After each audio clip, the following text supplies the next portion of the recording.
Chapter 11. Our Dear Brother.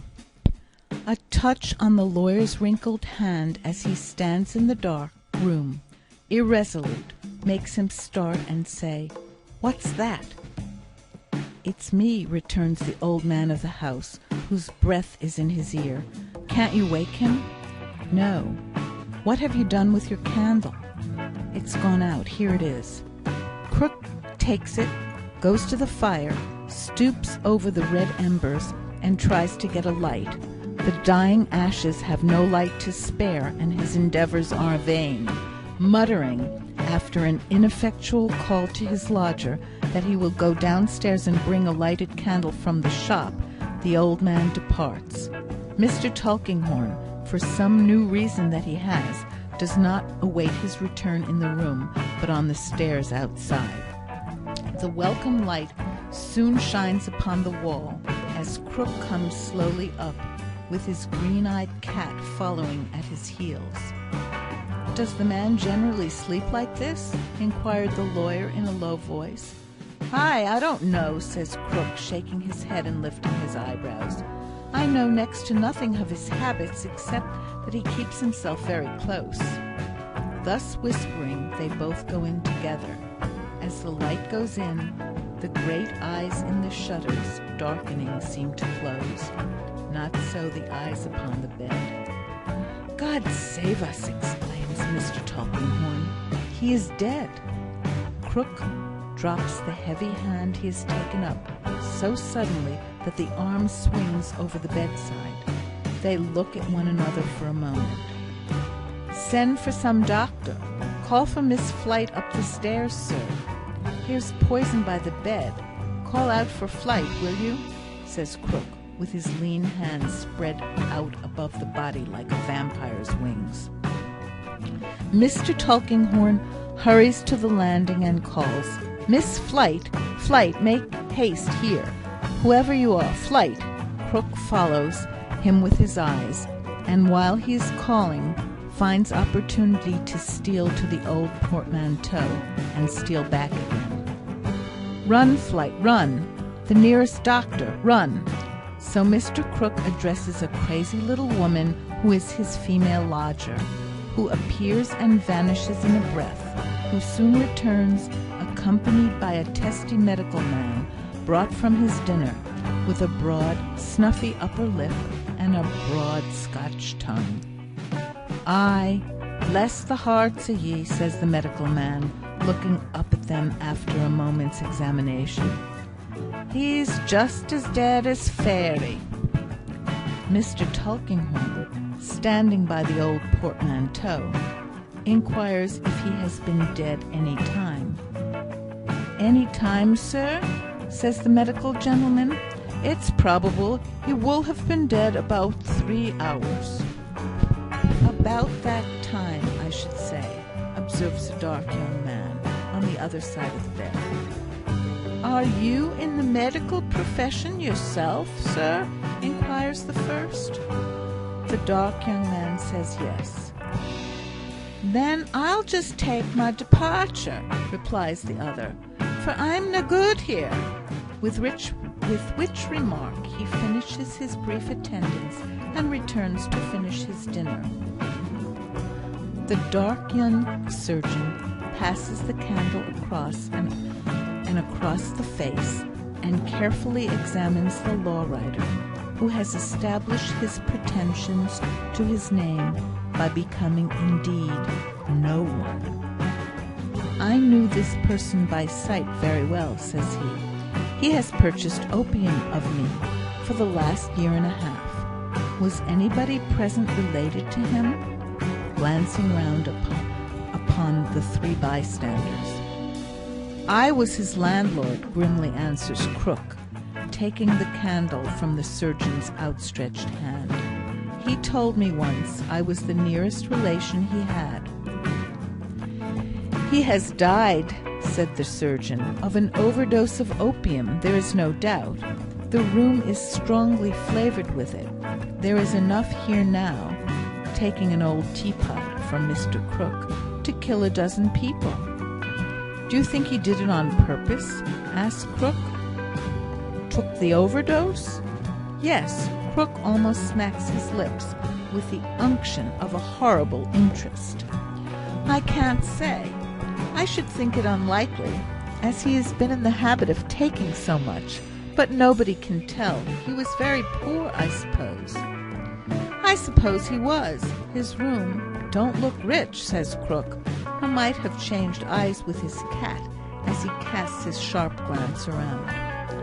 But I have never been in it since he had it, and he was too close to name his circumstances to me.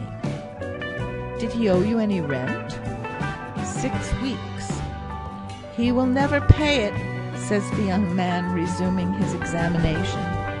It is beyond a doubt that he is indeed as dead as Pharaoh, and to judge from his appearance and condition, I should think it a happy release. Yet he must have been a good figure when a youth, and I dare say good-looking. He says this not unfeelingly, while sitting on the bedstead's edge, with his face toward the other face, and his hand upon the region of the heart. I recollect once thinking there was something in his manner, uncouth as it was, that denoted a fall in life. Was that so? He continues, looking round. Crook replies, You might as well ask me to describe the ladies whose heads of hair I have got in sacks downstairs, than that he was my lodger for a year and a half, and lived or didn't live by law writing. I know no more of him. During this dialogue, Mr. Tulkinghorn has stood aloof by the old portmanteau, with his hands behind him, equally removed, to all appearance, from all three kinds of interest exhibited near the bed, from the young surgeon's professional interest in death, noticeable as being quite apart from his remarks on the deceased as an individual, from the old man's unction and the little crazy woman's awe. His imperturbable face has been as inexpressive as his rusty clothes. One could not even say he has been thinking all this while. He has shown neither patience nor impatience, nor attention nor abstraction. He has shown nothing but his shell. As easily might the tone of a delicate musical instrument be inferred from its case as the tone of Mr. Tulkinghorn from his case. He now interposes, addressing the young surgeon in his unmoved, professional way. I looked in here, he observes, just before you, with the intention of giving this deceased man, whom I never saw alive, some employment at his trade of copying. I had heard of him from my stationer, Snagsby of Cook's Court. Since no one here knows anything about him, it might be as well to send for Snagsby. Ah, to the little crazy woman, who has often seen him in court, and whom he has often seen, and who proposes in frightened dumb show to go for the law stationer. Suppose you do. While she is gone, the surgeon abandons his hopeless investigation and covers its subject with the patchwork counterpane. Mr. Crook and he interchange a word or two. Mr. Tulkinghorn says nothing, but stands ever near the old portmanteau. Mr. Snagsby arrives hastily in his grey coat and his black sleeves. Dear me, he says, and it has come to this, has it? Bless my soul. Can you give the person of the house any information about this unfortunate creature, Snagsby? Inquires Mr. Tulkinghorn. He was in arrears with his rent, it seems, and he must be buried, you know. Well, sir, says Mr. Snagsby, coughing his apologetic cough behind his hand, I really don't know what advice I could offer, except sending for the beadle. "I don't speak of advice," returns Mr. Tulkinghorn. "I could advise." "No one better, sir, I am sure," says Mr. Snagsby, with his deferential cough. "I speak of affording some clue to his connections, or to where he came from, or to anything concerning him." "I assure you, sir," says Mr. Snagsby, after prefacing his reply with his cough of general propitiation, "that I no more know where he came from than I know." "Where he has gone to, perhaps," suggests the surgeon to help him out. A pause. Mr. Tulkinghorn looking at the law stationer. Mr. Crook, with his mouth open, looking for somebody to speak next. "As to his connections, sir," says Mr. Snagsby, "if a person was to say to me, 'Snagsby, here's £20,000 down, ready for you in the Bank of England, if you'll only name one of them,' I couldn't do it, sir.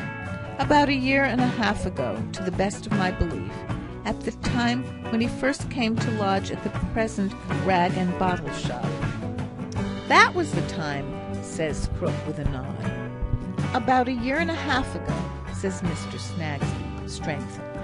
"He came into our place one morning after breakfast, and finding my little woman, which I name Mrs. Snagsby when I use that appellation, in our shop, produced a specimen of his handwriting, and gave her to understand that he was in want of copying work to do, and was, not to put too fine a point upon it, a favourite apology for plain speaking with Mr. Snagsby, which he always offers with a sort of argumentative frankness, hard up. My little woman is not in general partial to strangers, particular, not to put too fine a point upon it, when they want anything.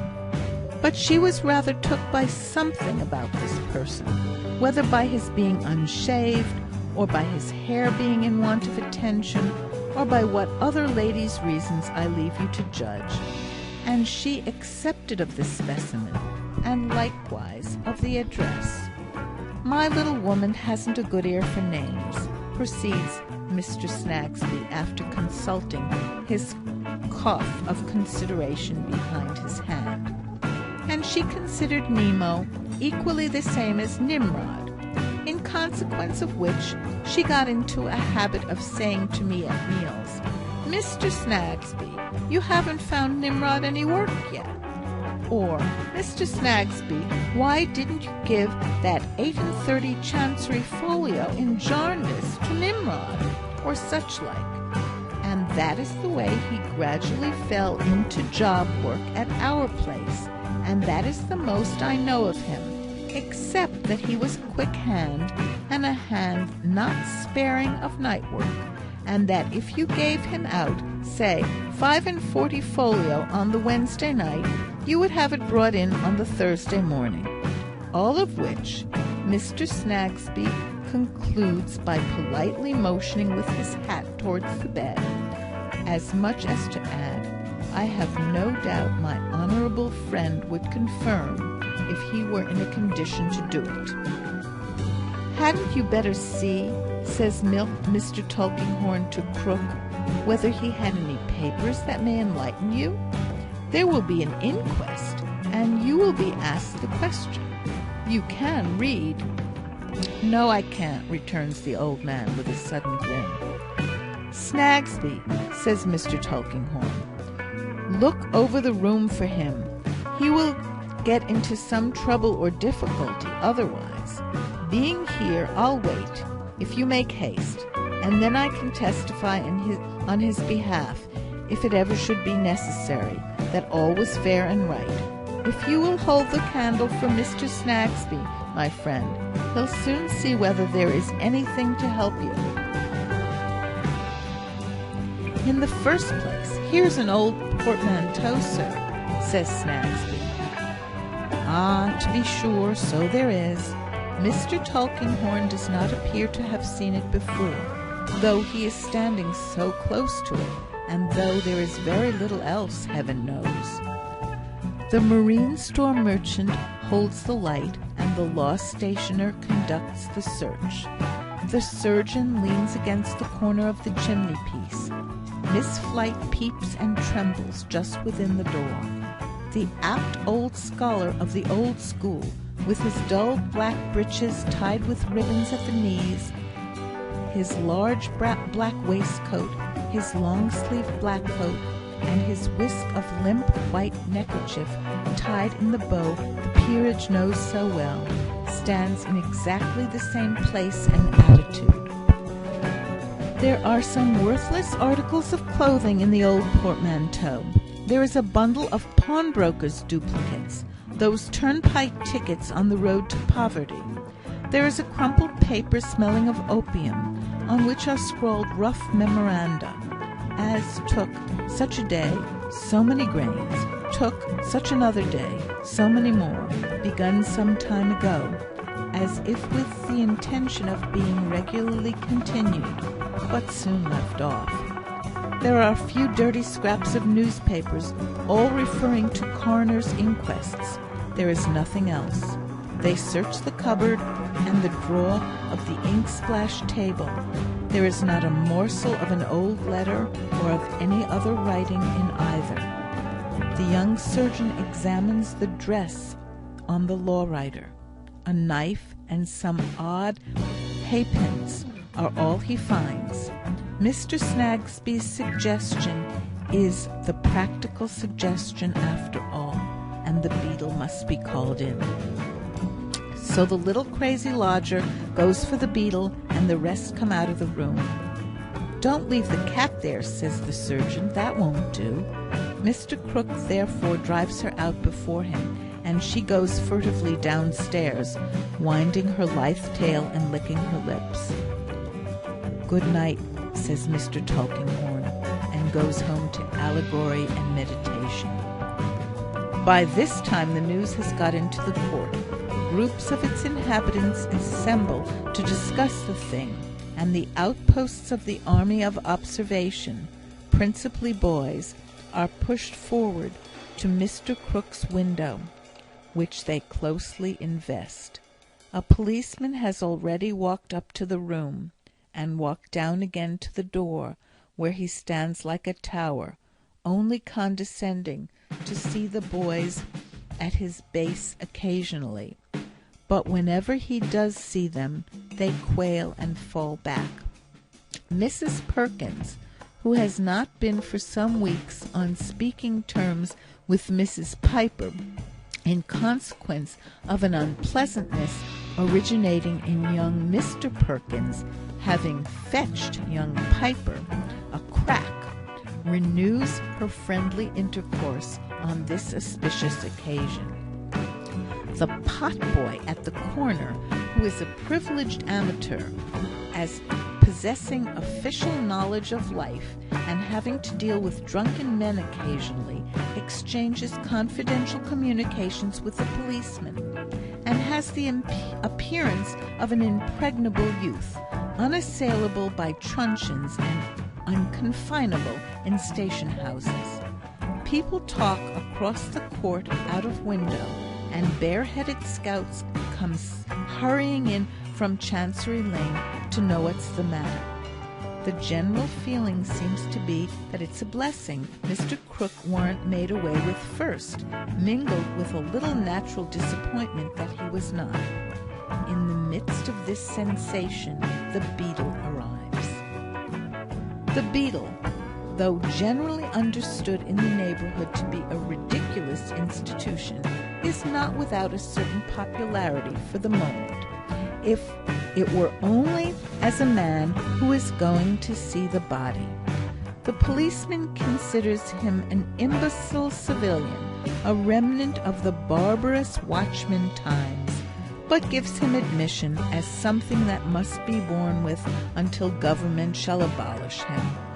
The sensation is heightened as the tidings spread from mouth to mouth that the beadle is on the ground and has gone in. By and by the beadle comes out, once more intensifying the sensation which has rather languished in the interval. He is understood to be in want of witnesses for the inquest tomorrow, who can tell the coroner and jury anything whatever respecting the deceased. It is immediately referred to innumerable people who can tell nothing whatever. Is made more imbecile by being constantly informed that Mrs. Green's son was a law writer himself, and knowed him better than anybody, which son of Mrs. Green appears, on inquiry, to be at the present time aboard a vessel bound for China, 3 months out, but considered accessible by telegraph on application to the Lords of the Admiralty. Beadle goes into various shops and parlours, examining the inhabitants, always shutting the door first, and by exclusion, delay, and general idiocy, exasperating the public. Policemen seem to smile to potboy. Public loses interest and undergoes reaction. Taunts the beadle in shrill youthful voices with having boiled a boy. Choruses fragments of a popular song to that effect, and importing that the boy was made into soup for the workhouse. Policeman at last finds it necessary to support the law, and sees a vocalist, who is released upon the flight of the rest, on condition of his getting out of this then, come, and cutting it, a condition he immediately observes. So the sensation dies off for the time, and the unmoved policeman, to whom a little opium more or less is nothing, with his shining hat, stiff sock, inflexible greatcoat, stout belt and bracelet, and all things fitting, pursues his lounging way with a heavy tread, beating the palms of his white gloves one against the other, and stopping now and then at a street corner to look casually about for anything between a lost child and a murder. Under cover of the night, the feeble-minded beadle comes flitting about Chancery Lane with his summonses, in which every juror's name is wrongly spelt, and nothing rightly spelt but the beadle's own name, which nobody can read or wants to know. The summons is served, and his witnesses forewarned, the beadle goes to Mr. Crook's to keep a small appointment he has made with certain paupers, who, presently arriving, are conducted upstairs, where they leave the great eyes in the shutters something new to stare at, in that last shape which earthly lodgings take for no one and for everyone. And all that night the coffin stands ready by the old portmanteau, and the lonely figure on the bed, whose path in life has lain through 45 years, lies there, with no more track behind him that anyone can trace than a deserted infant. Next day the court is all alive. It's like a fair, as Mrs. Perkins, more than reconciled to Mrs. Piper, says in amicable conversation with that excellent woman. The coroner is to sit in the first-floor room at Saul's Arms, where the harmonic meetings take place twice a week, and where the chair is filled by a gentleman of professional celebrity, faced by Little Swills, the comic vocalist, who hopes, according to the bill in the window, that his friends will rally round him and support first-rate talent. The Saul's Arms does a brisk stroke of business all the morning. Even children so require sustaining, under the general excitement, that a pieman, who has established himself for the occasion at the corner of the court, says his brandy balls go off like smoke. What time the beadle, hovering between the door of Mr. Crook's establishment and the door of the Saul's Arms, shows the curiosity in his keeping to a few discreet spirits, and accepts the compliment of a glass of ale or so in return. At the appointed hour arrives the coroner, for whom the jurymen are waiting, and who is received with a salute of skittles from the good dry skittle ground attached to the Saul's arms. The coroner frequents more public houses than any man alive. The smell of sawdust, beer, tobacco smoke, and spirits is inseparable in his vocation from death in its most awful shapes. He is conducted by the beadle and the landlord to the harmonic meeting room, where he puts his hat on the piano and takes a Windsor chair at the head of a long table, formed of several short tables put together and ornamented with glutinous rings in endless involutions made by pots and glasses.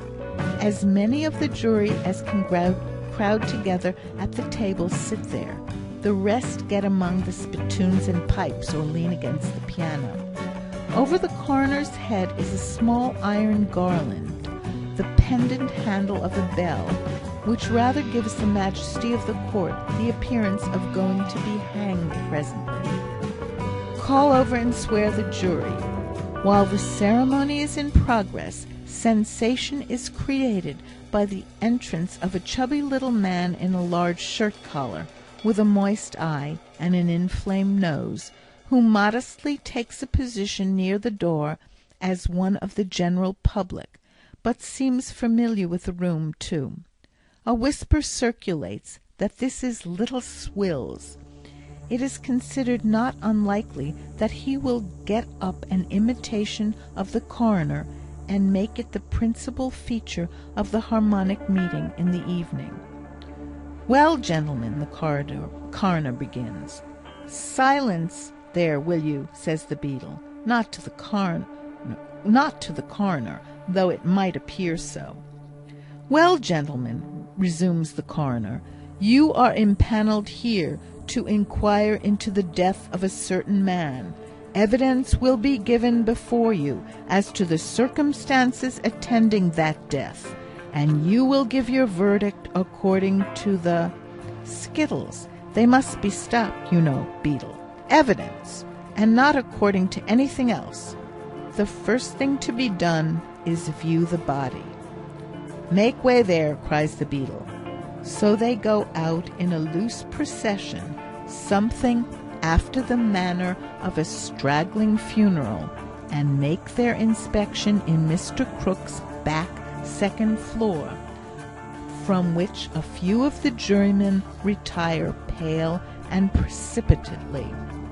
The beadle is very careful that two gentlemen, not very neat about the cuffs and buttons, for whose accommodations he has provided a special little table near the coroner in the harmonic meeting room, should see all that is to be seen, for they are the public chroniclers of such inquiries by the line, and he is not superior to the universal human infirmity, but hopes to read in print what Mooney, the active and intelligent beadle of the district, said and did, and even aspires to see the name of Mooney as familiarly and patronizingly mentioned as the name of the hangman is, according to the latest examples. Little Swills is waiting for the coroner and jury on their return. Mr. Tulkinghorn also. Mr. Tulkinghorn is received with distinction and seated near the coroner, between the high judicial officer, a bagatelle board, and the coal box. The inquiry proceeds. The jury learn how the subject of their inquiry died, and learn no more about him. A very eminent solicitor is in attendance, gentlemen, says the coroner, who, I am informed, was accidentally present when the discovery of the death was made, but he could only repeat the evidence you have already heard from the surgeon, the landlord, the lodger, and the law stationer, and it is not necessary to trouble him. Is anybody in attendance who knows anything more? Mrs. Piper pushed forward by Mrs. Perkins. Mrs. Piper sworn. Anastasia Piper, gentlemen, married woman, Now, Mrs. Piper, what have you got to say about this? Why, Mrs. Piper has a good deal to say, chiefly in parentheses and without punctuation, but not much to tell.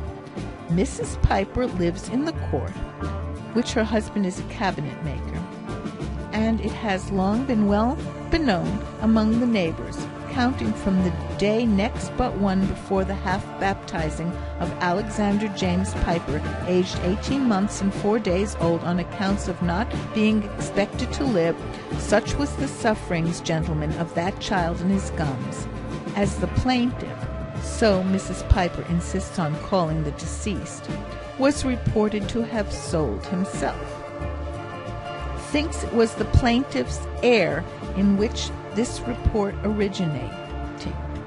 See the plaintiff often, and considered as his heir was ferocious, and not to be allowed to go about, some children being timid, and if doubted, hoping Mrs. Perkins might be brought forward, for she is here and will do credit to her husband and herself and family, has seen the plaintiff vexed and worrited by the children, for children they will ever be, and you cannot expect them, specially if of playful dispositions, to be Methuselahs, which you was not yourself. On account of this and his dark looks, has often dreamed, as she see him take a pickaxe from his pocket and split Johnny's head, which the child knows not fear, and has repeatedly called after him close at his heels. Never, however, see the plaintiff take a pickaxe or any other weeping, far from it. Has seen him hurry away when run and called after, as if not partial to children, and never see him speak to neither child nor grown person at any time, excepting the boy that sweeps the crossing down the lane over the way round the corner, which, if he were here, would tell you that he has been seen as speaking to him frequent. Says the coroner, "Is that boy here?" Says the beadle, "No, sir, he is not here." Says the coroner, "Go and fetch him then." In the absence of the active and intelligent, the coroner converses with Mr. Tulkinghorn. "Oh, here's the boy, gentlemen. Here he is, very muddy, very hoarse, very ragged. Now, boy, but stop a minute. Caution. This boy must be put a few preliminary paces. Name, Joe. Nothing else that he knows on. Don't know that everybody has 2 names? Never heard of such a thing. Don't know that Joe is short for a longer name. Thinks it long enough for him. He don't find no fault with it. Spell it? No, he can't spell it. No father, no mother, no friends, never been to school. What's a home? Knows a broom's a broom, and knows it's wicked to tell a lie. Don't recollect who told him about the broom or about the lie, but knows both. Can't exactly say what'll be done to him after he's dead if he tells a lie to the gentleman here, but believes it'll be something very bad to punish him and serve him right, and so he'll tell the truth. This won't do, gentlemen," says the coroner, with a melancholy shake of the head. "Don't you think you can receive his evidence, sir?" asks an attentive juryman. "Out of the question," says the coroner. "You have heard the boy. Can't exactly say. Won't do, you know. We can't take that in a court of justice, gentlemen. It's terrible depravity. Put the boy aside." Boy put aside, to the great edification of the audience, especially of little Swills, the comic vocalist. "Now, is there any other witness? No other witness? Very well, gentlemen. Here's a man unknown, proved to have been in the habit of taking opium in large quantities for 1.5 years, found dead of too much opium. If you think you have any evidence to lead you to the conclusion that he committed suicide, you will come to that conclusion.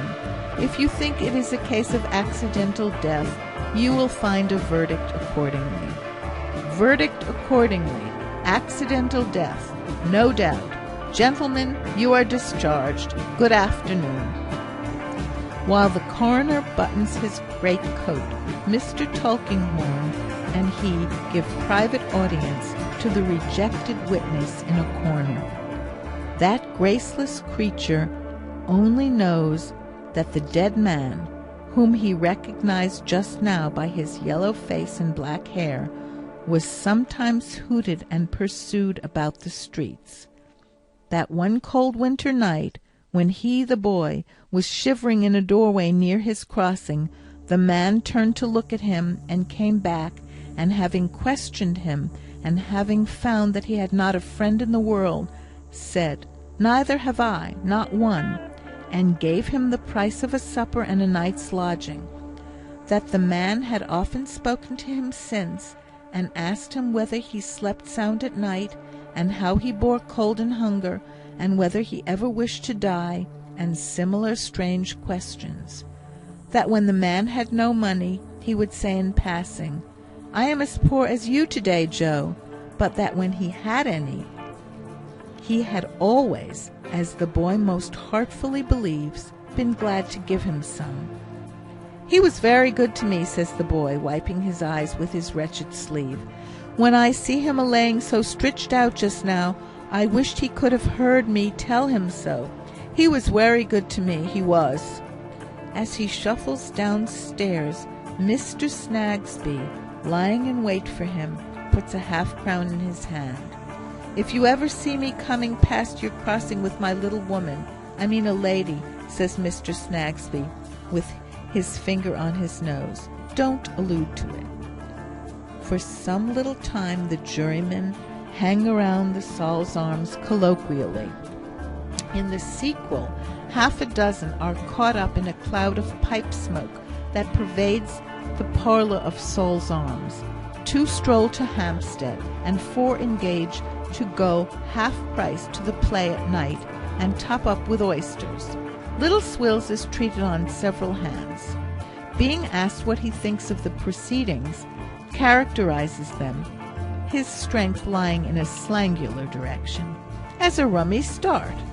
The landlord of the Saul's Arms, finding Little Swills so popular, commends him highly to the jurymen and public, observing that, for a song in character, he don't know his equal, and that man's character wardrobe would fill a cart. Thus, gradually, the Saul's Arms melts into the shadowy night, and then flares out of its strong gas. The harmonic meeting hour arriving, the gentleman of professional celebrity takes the chair, is red-faced, by Little Swills. Their friends rally round them, and support first-rate talent. In the zenith of the evening, Little Swills says, "Gentlemen, if you'll permit me, I'll attempt a short description of a scene of real life that came off here today." Is much applauded and encouraged, goes out of the room as Swills, come in as the coroner, not the least in the world like him, describes the inquest, with recreative intervals of pianoforte accompaniment to the refrain, with his, the coroner's, tippy-tall-lee-dull, tippy-tall-low-dull, tippy-tall-lee-dull, D. The jiggling piano at last is silent, and the harmonic friends rally round their pillows. Then there is rest around the lonely figure, now laid in its last earthly habitation, and it is watched by the gaunt eye in the shutters through some quiet hours of night. If this forlorn man could have been prophetically seen lying here, by the mother at whose breast he nestled, a little child, with eyes upraised to her loving face, and soft hands scarcely knowing how to close upon the neck to which it crept, what an impossibility the vision would have seemed. Oh, if in brighter days the now extinguished fire within him ever burned for one woman who held it in her heart, where is she, while these ashes are above the ground? It is anything but a night of rest at Mr. Snagsby's in Cook's Court, where Guster murders sleep, by going, as Mr. Snagsby himself allows, not to put too fine a point upon it, out of one fit into 20. The occasion of this seizure is that Guster has a tender heart and a susceptible something that possibly might have been imagination, but for Tooting and her patron saint.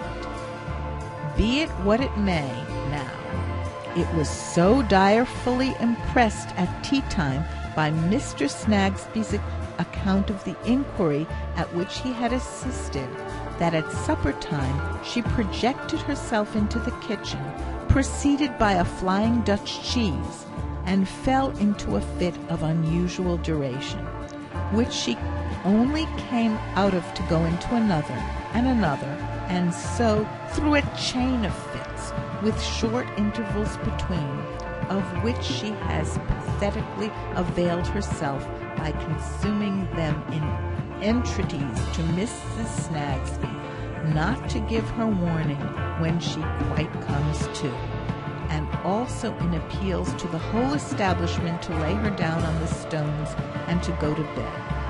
Hence Mr. Snagsby, at last hearing the cock at the little dairy in Cursitor Street go into that disinterested ecstasy of his on the subject of daylight, says, drawing a long breath, though the most patient of men, "I thought you was dead, I am sure."